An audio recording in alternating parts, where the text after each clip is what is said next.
नमस्कार दोस्तों, आज की बड़ी खबरों की ओर बढ़ें उससे पहले जागरूक बिहार से जुड़े रहने के लिए चैनल को सब्सक्राइब कर लीजिएगा। चलिए बढ़ते हैं बड़ी खबरों की ओर। तेजस्वी यादव की बिहार अधिकार यात्रा की शुरुआत। आज 16 सितंबर को आरजेडी नेता तेजस्वी यादव ने जहानाबाद से बिहार अधिकार यात्रा की शुरुआत की।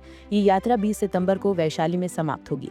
आगामी विधानसभा चुनाव से पहले इसे एक महत्वपूर्ण राजनीतिक कदम माना जा रहा है। तेजस्वी ने यात्रा शुरू करने से पहले कहा, अब लाठी की सरकार नहीं चलेगी। ये यात्रा बिहार में महागठबंधन की स्थिति को मजबूत करने के लिए की जा रही है, जो बीजेपी के लिए एक चुनौती साबित हो सकती है।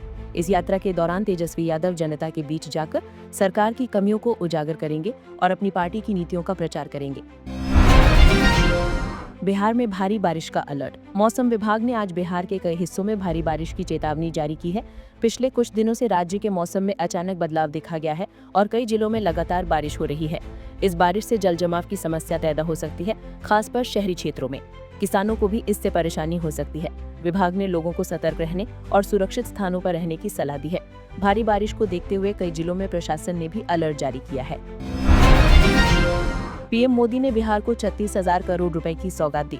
प्रधानमंत्री नरेंद्र मोदी ने कल बिहार के पूर्णिया जिले में 36,000 करोड़ रुपए की विभिन्न विकास परियोजनाओं का उद्घाटन और शिलान्यास किया। इसमें पूर्णिया हवाई अड्डे का नया टर्मिनल भवन भी शामिल है, जिससे क्षेत्र में यात्री क्षमता बढ़ेगी। पीएम ने इस अवसर पर 4 नई ट्रेनों को भी हरी झंडी दिखाई। उन्होंने अपने संबोधन में कहा कि पिछड़े क्षेत्रों को प्राथमिकता देना उनकी सरकार का लक्ष्य है। उन्होंने पिछले 11 वर्षों में गरीबों के लिए 4 करोड़ पक्के मकान बनाने की बात भी कही।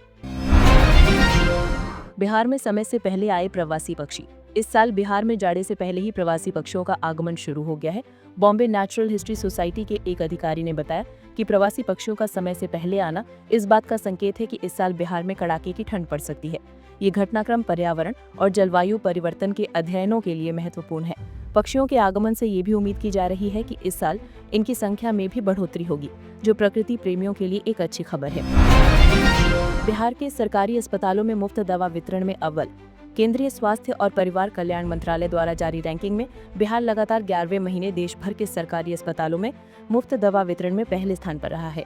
ये उपलब्धि राज्य की स्वास्थ्य सेवाओं के लिए एक बड़ी सफलता है। इससे ये साबित होता है कि सरकार गरीबों और जरूरतमंदों तक आवश्यक दवाएं पहुंचाने में सफल रही है। इस उपलब्धि के लिए राज्य के स्वास्थ्य मंत्री ने विभाग के सभी कर्मचारियों की सराहना की है। बिहार में 25,000 स्कूलों को डिजिटल बनाने की तैयारी। बिहार शिक्षा परियोजना परिषद ने राज्य के 25,000 स्कूलों को डिजिटल बनाने की योजना की घोषणा की है। इस योजना के तहत प्रत्येक स्कूल में 2 स्मार्ट क्लासरूम बनाए जाएंगे। इस परियोजना का निर्माण कार्य अक्टूबर से शुरू होने की उम्मीद है। ये पहल बिहार में शिक्षा के क्षेत्र में क्रांति ला सकती है, जिससे छात्रों को आधुनिक और बेहतर शिक्षा मिल सकेगी। इससे दूर दराज के क्षेत्रों में भी गुणवत्तापूर्ण शिक्षा पहुँचाना संभव होगा। सुप्रीम कोर्ट ने वक्फ कानून पर दिया अंतरिम फैसला। सुप्रीम कोर्ट ने हाल ही में वक्फ कानून वक्फ अमेंडमेंट एक्ट 2025 को लेकर एक अंतरिम फैसला दिया है। अदालत ने कानून के सभी प्रावधानों पर रोक लगाने से इनकार कर दिया, लेकिन कुछ प्रावधानों पर रोक लगा दी ताकि सभी पक्षों के हितों की रक्षा हो सके। सुप्रीम कोर्ट ने कहा कि वक्फ बोर्ड में गैर मुस्लिम सदस्यों की संख्या 3 से अधिक नहीं होगी। ये फैसला कानूनी और राजनीतिक हलकों में चर्चा का विषय बना हुआ है। दरभंगा में मंत्री पर मारपीट का आरोप। तेजस्वी ने की मुलाकात। बिहार के दरभंगा में एक मंत्री पर एक यूट्यूबर के साथ मारपीट का आरोप लगा है। इस घटना के बाद तेजस्वी यादव ने उस यूट्यूबर से मुलाकात की और उनके साथ थाने जाकर मंत्री जीवेश मिश्रा और उनके समर्थकों के खिलाफ केस दर्ज करवाया। इस घटना के बाद तेजस्वी को दरभंगा में कुछ युवकों ने काले झंडे भी दिखाए। ये घटना राजनीतिक विवाद का रूप ले चुकी है और विपक्ष सरकार पर हमलावर है। गंगा नदी पर वाटर मेट्रो चलाने की तैयारी। बिहार में गंगा नदी पर वाटर मेट्रो चलाने की तैयारी चल रही है। इसके तहत 25 इलेक्ट्रिक जहाजों का संचालन किया जाएगा। ये परियोजना न केवल पटना और उसके आसपास के क्षेत्रों में यातायात को सुगम बनाएगी, बल्कि पर्यावरण के लिए भी फायदेमंद होगी। इस परियोजना से गंगा के किनारे बसे क्षेत्रों के विकास को भी गति मिलेगी। ये कदम बिहार में पर्यटन को भी बढ़ावा दे सकता है। बिहार में देश का सबसे बड़ा सोलर बिजली घर तैयार। बिहार में देश का सबसे बड़ा सोलर बिजली घर तैयार हो गया है। मुख्यमंत्री जल्द ही इसका उद्घाटन करेंगे।